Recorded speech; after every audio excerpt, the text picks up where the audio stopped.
And ultimately our shims, you see, are designed or cut to fit the shape of the pad. And so depending on a horse's need in their back, I could shim the shoulder. Okay. Okay. I could shim the middle back. I could shim the rear of their back, depending on where they needed the support. Okay. So with these shims, you saw already how it follows the line of the pad. Okay. The key to these, if I'm going to put one on top of the other, is I want to put the lower one further back and the upper one further forward. And the reason for this is that's going to allow that shoulder to move. Okay. Does that make sense?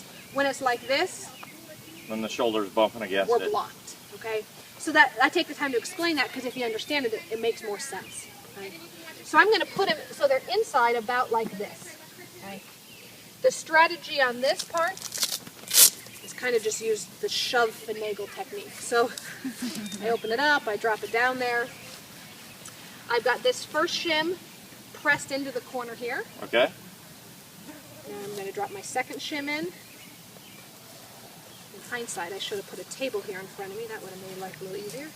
I'm going to push this top shim up toward the front. So my bottom shim is sitting back here, my top shim is sitting up there, and you can tell because see how there's about an inch about the width of the strap difference between them. Yep. Okay. So we know that our top shim is sitting slightly ahead of our bottom shim. Okay. Right? These shims don't change very often. I like to check them usually once in the spring, once in the fall. A couple times a year our horse's shape changes. You know, out to pasture, in for the winter.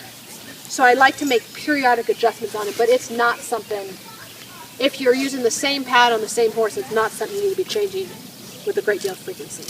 Very good. Yep. Very good. Yeah, so like I said, that takes a finagling initially, but once they're in, they're good. We're then gonna Velcro our pad back down along the top, okay?